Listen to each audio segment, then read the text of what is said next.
સોનલબેનને આપણે બોલાવીએ છીએ. પધારો પધારો ભાઈ. જય માતાજી રાવળભાઈ. જય માતાજી. વેલકમ. Thank you.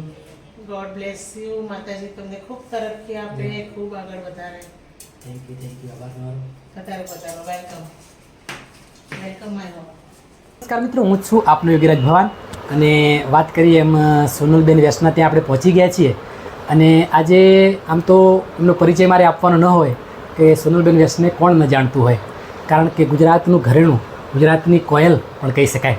કારણ કે ઘણા સમયથી જે એક ભજનના માધ્યમથી, લોકગીતોના માધ્યમથી, પ્રોગ્રામોના માધ્યમથી લોકોને સંગીતનું રસપાંજને કરાવ્યું છે, એવા સોનલબેન વ્યાસ આપણી ગુજરાતી રંગમંચ ચેનલમાં આજે ઉપસ્થિત થયા છે.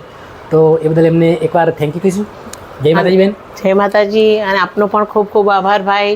આપ પણ આપનો સમય લઈને મારું ઇન્ટરવ્યૂ લેવા માટે આવે છો, તો આપને પણ ખૂબ ખૂબ આશીર્વાદ અને ખૂબ ખૂબ ધન્યવાદ. થેન્ક યુ બેન. ઘણા સમયથી મારે મળવું હતું તમને. કોમેન્ટોમાં લોકોએ કહ્યું કે સોનલબેન વ્યાસનું ઇન્ટરવ્યૂ મારે જોવું છે. જી. તો એના પ્રોસેસ મારી હતી, પણ ઘણા સમયથી તમારું શેડ્યુલ ટાઈટ હોવાના કારણે, અવિરત પ્રોગ્રામો, એના કારણે થોડું લેટ થયું છે. પણ દેર ભી અચ્છી દેર આય દુરસ્ત આય. હા, તો ખરેખર આજે તમારો કિંમતી સમય, હજી પણ સમય નથી પણ સમય તમે કાઢ્યો છે, સમયમાંથી સમય કાઢીને આપણી આ ગુજરાતી રંગમંચ ચેનલ આપ્યો છે. તો ફરી એકવાર થેન્ક યુ કહીશ. તો બેન, મારા દર્શકો ઘણા સમયથી રાહ જોઈ રહ્યા હતા, તો આજે તમે આપણી આ ગુજરાતી રંગમંચ ચેનલમાં ઉપસ્થિત છો. તો મારા દર્શકો તમને જાણવા માગે છે, તમારું ઇન્ટરવ્યૂ હું આજે લેવા હું પધાર્યો છું અહીંયા, અને મને જે અહીંયા પ્રેમ ભાવ મળ્યો છે એ બદલ ખૂબ ખૂબ આભાર તમારો. તો બેન, શરૂઆત આપણે ઇન્ટરવ્યૂની કરીશું, પણ માં ભગવતીની સ્તુતિ સાથે. તો જગદંબા માતું જોગણી માડી જપીએ તિહારો જાપ, અખંડ તારા દીવા બળે માડી પ્રગટ આપોઆપ. માતાના આશીર્વચનથી આજે આપણું ઇન્ટરવ્યૂની શરૂઆત કરીશું. તો બેન, શરૂઆતમાં હું તમને પ્રથમ પ્રશ્ન કરું છું કે સંગીતની લાઈનમાં કઈ રીતે આવવાનું થયું અને કેટલા સમયથી આવવાનું થયું? સંગીત લાઈનમાં એમ તો એમ કહું કે બચપનથી જ મને શોખ હતો. વાહ. અને મને વારસામાં જ મળ્યું હતું. મારા મમ્મીનો પણ ખૂબ સારો કંઠ હતો. અને મારા મમ્મીના મોટા પપ્પા એટલે મારા નાનાજી બહુ સારા સંગીતકાર હતા. અને મૃદુલાબેન સારાભાઈને પોતે હાર્મોનિયમ શીખવાડવા માટે જતા હતા. એટલે કહેવાનો મતલબ કે સંગીત તો મને વારસામાં જ મળ્યું હતું. પ્રેરણા મારા મમ્મીની હતી. મારા મમ્મીનો અથાર્થ મહેનત મારા પાછળ રંગલાઈ છે. હું જે કંઈ છું એ મારા મમ્મી થકી જ છું. તો કંઈ ઘટે જ નહીં, કારણ કે મોરના ઈંડા ચિતરવાના, વારસામાં જ તમારા સંગીત મળેલું છે તમને. જી. એટલે આજે કદાચ આ લેવલે એના કારણે બી હશો તમે. જી. ખૂબ સરસ. બેન, ઘણા સમયથી તમે આ ફિલ્ડથી જોઈન્ટ છો, અને અસંખ્ય કલાકારો, અસંખ્ય ઇન્સ્ટ્રુમેન્ટકારો અને રિધમિસ્ટો જોડે તમે સંગત કરેલી છે. જી. અને ઘણા વર્ષોથી હું તમને જાણું છું, કારણ કે ઘણીવાર મેં તમારા પ્રોગ્રામો પણ જોયેલા છે. અને ખરેખર ગુજરાતમાં ગુંજતું એક નામ, અને ગુજરાત બહાર પણ આજે તમે સારી એવી નામના મેળવી ચૂક્યા છો. પણ છતાં એક જ શિડ્યુલ પ્રમાણે આજે તમે ચાલો છો. પહેલાં પણ ચાલતા હતા ને અત્યારે પણ ચાલો છો. તો એમાં તમારો પ્રથમ પ્રોગ્રામ જ્યારે તમે ચાલુ કર્યો એ સમયે ક્યારે ને ક્યાં એ ખબર છે તમને? એકચ્યુઅલી હું હોસ્ટેલમાં હતી, અને હોસ્ટેલમાં મારી સ્પર્ધાઓ બીજી સ્કૂલોમાં થતી હોય, આજોલ માણસા પાસે, બરાબર, ત્યાંથી સ્પર્ધામાં હું ગઈ હતી અને ત્યાં ફર્સ્ટ નંબર લાવી હતી. એટલે ફર્સ્ટ પ્રોગ્રામ મારો ત્યાં હતો. ત્યાં મુખ્યમંત્રીને બધાનું હાજરી હતી. અને એના પછી ફર્સ્ટ પ્રોગ્રામ મેં કર્યો તો મોજદાનભાઈ ગઢવી મારા ત્યાં મહેમાન થયા હતા, અને સરખેજ ગામ મારું વતન છે, ત્યાં તેઓનો પ્રોગ્રામ હતો. અને મારો અવાજ ખૂબ સારો, એટલે મારા મમ્મી પપ્પાએ કહ્યું કે મારી દીકરીનો અવાજ સારો છે તો તમે એક ચાન્સ આપો. ત્યારે મને એમને સ્ટેજ ઉપર બોલાવી અને મને એક ભજન ગવડાવ્યું હતું, જીરે મેં તો પ્રેમનો પિયાલો પીધો, કોઈ પીવે મીઠો કોઈ પીવે ખાટો, કડવો પિયાલો મેં તો પીધો. એ મેં ત્યાં આગળ ગાયું હતું. એટલે ફર્સ્ટ મારો બ્રેક ત્યાંથી સ્ટાર્ટ થયેલો. એના પછી ખીમજીભાઈ ભરવાડ, પ્રભાબેન રબારી અને મારા અંકલ વિષ્ણુભાઈ વ્યાસ પોતે બહુ સારા ઉસ્તાદ છે. એ અમે બધાનું ગ્રુપ મળીને અમે કાઠિયાવાડ સાઈડ બહુ બધા ડાયરા કરતા. એ ત્યારે મારી આ બધી શરૂઆત હતી. પછી મણિરાજ બારોટ આવ્યા. પ્રભાબેન રબારીના હસબન્ડ લક્ષ્મણભાઈ જે હતા એ મણિરાજને મારા ત્યાં લઈને આવ્યા હતા અને મારો પરિચય કરાવ્યો. અને પછી તો અમારી જોડી એટલી જબરજસ્ત જમાવટ થઈ કે અમારે અસંખ્ય ટિકિટ શો કરેલા એમ.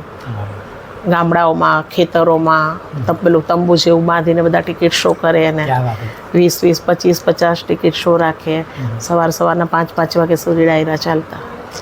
એ જમાનામાં બેન પેલું આવા કોઈ મોબાઈલ કે આટલા ટેલિવિઝન કે એવું કંઈ હતું નહીં એમ. નહીં, માત્ર ને માત્ર ટેપ રેકોર્ડર હોય અથવા સીડી આવું કંઈ હતું. તો એ ટાઈમે લોકો મનોરંજન માટે ટિકિટ શો કરતા. જી. અને એ ટિકિટ શોમાં જે ડાયરા થતા, જે સંતવાણી થતી, તો આજુબાજુના ગામડાના લોકો ઉમટી પડતા ત્યાં. ઉમટી પડતા સાધનો કરીને, ટ્રેક્ટરો, પછી પેલા ગાડલા ગામડાઓમાં હોય ને, ગાલ્લા કે ને ગાલ્લા, ટ્રેક્ટરો, એવું બધું ભરી ભરીને માણસો ત્યાં આવતો. લોકો સાયકલોથી ચાલતા પણ ઘણા લોકો આવતા. સિંગરની ઇમેજ એ ટાઈમે ખૂબ જ અલગ હતી એમ. જબરજસ્ત. અને એ સમયે તમારા જેવા આર્ટિસ્ટો જે ખરેખર સોનું પીરસ્યું છે. આજે એવા કલાકારો મળવા દુર્લભ છે, પણ મને ખરેખર મળી ગયા છે આજે એવા કલાકાર. તો 100% હું એનો લાભ લઈશ, કારણ કે સોનલબેન વ્યાસને મળવું એ પણ એક ભાગ્યની વાત છે. તો આજે આપણને મળ્યા છે, તો આમ તો એમને જાણવા હોય, એમને સાંભળવા હોય તો ખરેખર તો ઘણા બધા પૈસા થાય, પણ આપણને આજે મળ્યા છે તો આજે આપણે એમને સાંભળીશું અને ઘણા બધા સવાલો પણ કરીશું. તો બેન, તમે સંતવાણી ખૂબ કરી છે. જી. અને સ્ટેજ શો પણ ઘણા કર્યા છે. તો તમારા મુખે આજે એક સરસ મજાનું ભજન જે તમને ગમતું હોય ને લોકોને આજ સુધી ખૂબ ગમ્યું હોય એવું ભજન સાંભળવું છે મારે ને મારા દર્શકોને સંભળાવવું છે. તો તમારા અવાજમાં ફર્સ્ટ ક્લાસ એક ભજન. હે જે લક્ષ્મણ ઘડીક તો ઉબારો મારા વેર, ગોડલાની વાગો જાલો ને, કરવી મારે રાઘવ બનાયા દલડા કેરી જોને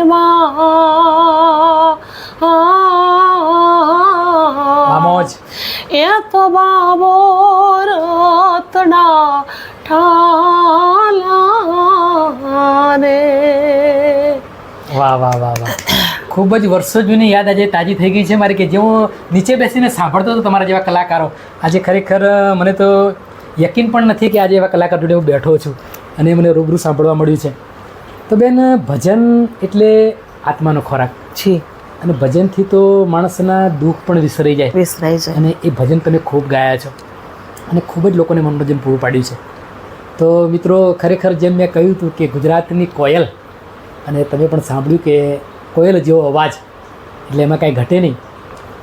તો બેન, ઘણા વર્ષોની તપસ્યા અને ઘણા વર્ષોની તમારી આ સ્ટ્રગલ આજે અહીંયા સુધી તમને લઈને આવી છે. તો બેન, તમારા જોડે આજે ઘણા લોકો સંગત કરી ચૂક્યા છે, સારા સારા કલાકારો તમારા જોડે પ્રોગ્રામો કર્યા છે. તો એ કલાકારો વિશે મારે થોડું જાણવું છે. તો જરા તમારા શબ્દોમાં. કલાકારોમાં તો ઘણા બધા. કિશોરદાનભાઈ ગઢવી, દિવાળીબેન ભીલ, દમયંતીબેન બરડાઈ, પ્રફુલભાઈ, વસલાબેન પાટીલ, બધા ઘણા બધા કલાકારો સાથે મેં સંગત કરી છે. ઘણા સ્ટેજ પ્રોગ્રામ કર્યા છે. પણ મારા આઈડિયલ છે દમયંતીબેન બરડાઈ. વાહ વાહ વાહ વાહ, ખૂબ સરસ. હા, અને એમની સાથે ઘણા બધા મેં પ્રોગ્રામ્સ બી કર્યા છે અને મને ખૂબ બહુ માને છે અને મને બહુ પ્રેમથી બેન રાખે છે. એટલે કલાકારો, બધા કલાકારોના મને ખૂબ જ સારી ઇજ્જત મળી છે. બધા કલાકારો સાથે મારે ખૂબ જ સારું બનતું. દિવાળીબા સાથે પણ ખૂબ સરસ બનતું. એટલે બધા અમારા સમયના જે બી કલાકારો બધા છે એ બધા વંદનીય છે. બધાનો ખૂબ આદર કરું છું અને એમની પાસેથી કંઈક મને પણ શીખવા મળ્યું છે. ક્યાં વાત હે. એ તો ગુજરાતનું ઘરેણું કહેવાય. જી. કારણ કે એક કલાકારની દ્રષ્ટિએ નથી જીવ્યા સુધી. જી. આજે એક ભજન એમના જીવનમાં એમને ઉતારીને આજે સુધી લોકો સુધી એમને ભજન પહોંચતા કર્યા છે. અને એવા કલાકારો બહુ ઓછા હોય છે. એ લોકોએ આપણી સંસ્કૃતિને જાળવી રાખી છે. કારણ કે સંસ્કૃતિ લુપ્ત થવા નથી દીધી એમને. જી. ખૂબ સરસ.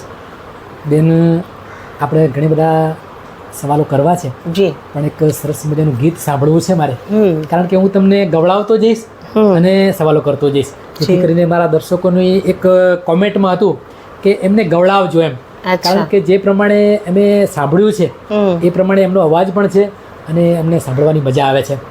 તો સરસ મજાનું કોઈ લોકગીત આપણે સાંભળીશું. તમારા દોલડાને વારો મારા રે કામ માનો જી રે, તમારા રોદિયાને વારો મારા રે કામ માનો જી રે. કે તો ગોરા દે સોન રૂપલે મડાવયને ટોડલામાં મોર ચેતરાવો એ મારા રે ગામ માનો જી રે. સોના રૂપાનો મોહ મનડે નથી કે તારે હૈયે વસ્યાની મોને આમ મારા રે આમ માનો જી રે. વાહ વાહ વાહ વાહ, ક્યાં વાત છે મેડમ. ખરેખર હજુ પણ વર્ષો પહેલાંનો અવાજ અને હાલ પણ એ અવાજ, એનો એ જ અવાજ છે, એનો એ જ કંઠ છે, તો એનું શું રહસ્ય છે? ગોડ ગિફ્ટ છે. ક્યાં વાત છે, કારણ કે સિંગર બનવું ને એ ગોડ ગિફ્ટ હોય તો જ બની શકે એમ. બીજા તમારે કોઈ ઇન્સ્ટ્રુમેન્ટ શીખવા હોય અથવા કોઈ વાજિંત્રો શીખવા હોય તો એના માટે તમે ક્લાસ કરી શકો, પણ આ ગોડ ગિફ્ટ હોય તો જ આ વસ્તુ બની શકે છે. મને બેઝિકલી હું કશું જ શીખી નથી. વાહ વાહ. બસ નાનપણથી એક શોખ જ હતો મને, અને મમ્મીની પ્રેરણાથી બધું, બસ મમ્મી મને સપોર્ટ કરતા અને હું ગાતી. બાકી હાલની તારીખમાં હું સારી રિધમિસ્ટ છું, સારું ઢોલક પણ બહુ સારું બજાવું છું. ક્યાં વાત છે, ક્યાં વાત છે. અને મા ભગવતીને ને મારી મમ્મીના આશીર્વાદથી બધું જ ગાઈ લઉં છું. લોકગીત, ભજન, ગઝલ, ફિલ્મી સોંગ્સ બધું જ મને આવડે છે. ગીતો પણ હું લખું છું. આજે હાલ વાત કરી તમે કે ફિલ્મી સોંગ, તો ઘણી પિક્ચરોમાં પણ તમે કામ કર્યું છે. જી, ગુજરાતી. કયા કયા પિક્ચરોમાં જરા મારા દર્શકોને જે યાદ હોય મોટા મોટા? જી જી, મેં હિતેન કુમારની સાથે જે કામ કર્યું હતી મોગા મોલની પ્રીત, પછી ચંદન રાઠોડ અને કેશવ બાપુ રાઠોડ નિર્મિત હતી તમારા વગર અમારું કોણ, પછી ભૂલી ભૂલાઈની સાહેબા તારી પ્રીત, જીવનદાન. જીવનદાનમાં તો મેં જબરજસ્ત કેરેક્ટર કર્યું છે. એ બહુ ટૂંક સમયમાં હવે રિલીઝ થઈ રહી છે. એ સુરેશ રાવલ એના ડાયરેક્ટર હતા અને ગજેન્દ્રસિંહ મહિડા અને હિના રાજપૂત એમાં હીરો હિરોઈન હતા. આમ તો લગભગ 17-18 ફિલ્મોમાં કામ કર્યું છે અને સિંગિંગ પણ કર્યું છે. ડાકોરના ઠાકોર ફિલ્મ હજી બહાર નથી આવી, રમેશ સોલંકીનું. એમાં શ્રીલતાબેન હતા, શ્રીકાંત સોની ભાઈ હતા, ફિરોજભાઈ, બધા ઘણા બધા કલાકારો હતા. એમાં પણ મેં એક ગીત ગાયું છે ફિલ્મમાં. ક્યાં વાત છે, 100% થઈ જાય. હું જરાક સંભળાવી દઈશ. સુરત શેરનો સોનું મંગાવો અમદાવાદી મોતીડા સાહેબા નથાણી ગણાવો માણારા. વાહ વાહ, ક્યાં વાત છે. એવી નથાણી ગણાવો માણારાજ. નથોણીના ચટકે ગોરા દે બોલણા એના લે ગોરે કાંઈ બીજું રે એ મંગાવો માણારાજ. તમે બીજું રે એ મંગાવો માણારાજ. આજે મારી સાથે ડ્યુએટમાં ગાયા છે પ્રફુલભાઈ દવે. ક્યાં વાત છે, ક્યાં વાત છે. જે પાર્સ ગાયમાં જેનું મોટું નામ કહેવાય જી જી, એવા પ્રફુલભાઈ દવેને કોણ ન ઓળખતું? હા જી. આવા ગીતો અત્યારે બહુ ઓછા સાંભળવા મળે છે. બહુ જ ઓછા, બહુ. કારણ કે આ ગીતો ખરેખર મનને પ્રફુલ્લિત કરી નાખે છે. બહુ જ. આ ગીતો મેં પહેલા ઓડિયો કેસેટના જમાના હતા ત્યારે મેં સાંભળેલા છે, પણ અત્યારે શું આ ડીજેનો જમાનો, ફાસ્ટ જમાનામાં આવા ગીતો બહુ જ ઓછા સાંભળવા મળે છે. અને તમારા જેવા જે આર્ટિસ્ટો હવે ખૂબ ઓછા રહ્યા છે, એટલે આ ગીતો સાંભળવા મળતા નથી. પણ મારે એક બીજો પ્રશ્ન છે કે તમને એક તમારા ત્યાં હું આવ્યો જી ત્યારે મેં ડોગ જોયા. જી. તો એ ડોગ એટલે તમે પશુ પ્રેમી હો એવું મને લાગ્યું. જી. તો આ શોખ કઈ રીતે જાગ્યો? મને બચપનથી જ છે. હું જ્યારે નાની હતી ત્યારે દેશી કૂતરા કોઈ શેરીમાં મોહલ્લામાં બીમાર હોય કેવું હોય તો પણ હું 6-7 વર્ષની હતી તો પણ આમ ખંભે નાખી અને ગામડામાં મતલબ કે ગામડાના પશુ પેલા હોય છે ને દવાખાના ત્યાં લઈ જતી અને એમની સેવા કરતી. પછી અમુક કૂતરાઓને ઝીણી જીવાત પડે તો પણ હું સાફ કરું, નવડાવું. ક્યાં વાત છે. એ બધું બચપનથી જ મને.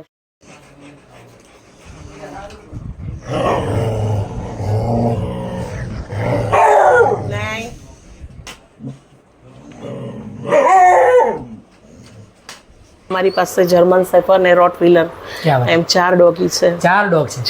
ક્યાં બાત હે, ક્યાં બાત હે. તો ખરેખર મિત્રો કલાકારની સાથે સાથે પશુ પ્રેમી પણ છે.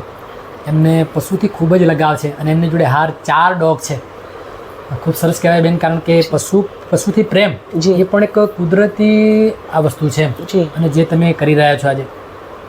તો બેન, એક તમે આટલા વર્ષથી તમારી સ્ટ્રગલ છે, આટલી મહેનત છે, તો એમાં મેં સાંભળ્યું છે કે ઘણા બધા તમને એવોર્ડ મળ્યા છે. જી. તો એમાંના કોઈ એવોર્ડ કોઈ હોય તો કયા એવોર્ડ મળ્યા છે તમને? મને ઝી અલ્ફામાં મળ્યો છે.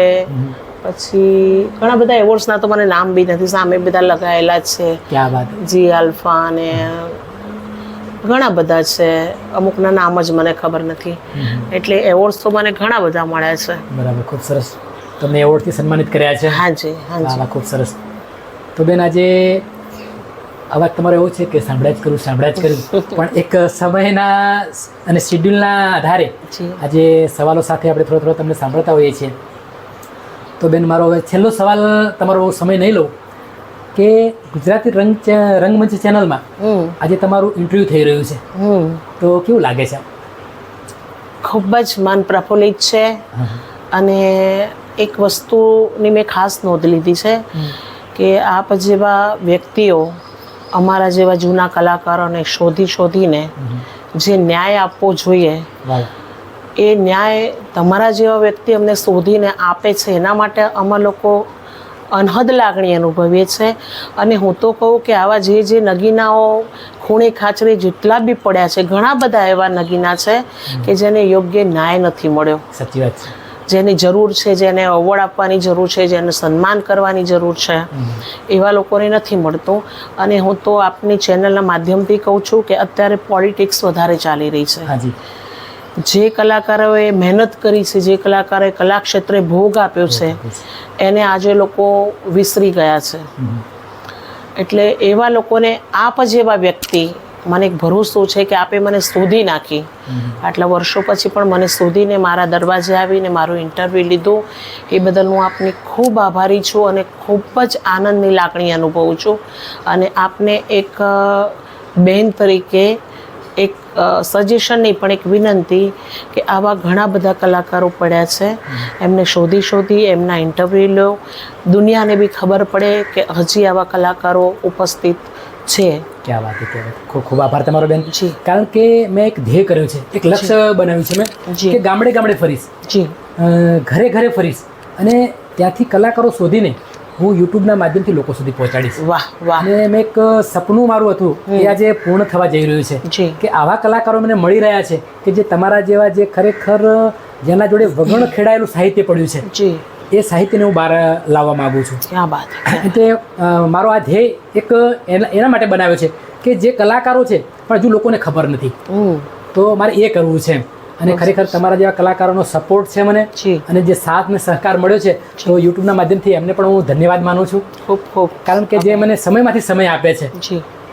તો મિત્રો, ખરેખર આ કલાકાર એક નિખાલસ ભાવના કલાકાર છે અને જાણવા અને માણવા જેવા વ્યક્તિ છે. એમની એક મુલાકાત એટલે જિંદગીભરની યાદ. ખૂબ જ કોમળ સ્વભાવ, હસમુખો સ્વભાવ અને ખૂબ જ મને પ્રેમ એમને આપ્યો છે આજે. તો આવા કલાકારોને ખરેખર મળજો અને તમારા કોઈ ફંક્શનમાં, તમારા કોઈ પ્રોગ્રામમાં એમને 100% એડ કરો. કારણ કે જે વિસરાઈ જતું જે સાહિત્ય છે એ તમને આપશે. અને આપણી આ ગુજરાતી રંગમંચ ચેનલને લાઇક કરજો, શેર કરજો, કોમેન્ટ કરજો અને સબસ્ક્રાઈબ કરવાનું ન ભૂલતા, જેથી કરીને આવા સરસ મજાના કલાકારો હું તમારા સુધી પહોંચાડી શકું. અને બીજું કે મારું બીજું ઇન્ટરવ્યૂ આવે ત્યાં સુધી સોનલબેન વ્યાસ અને ભવાની અગ્રજના દરેકને જય માતાજી. જય માતાજી.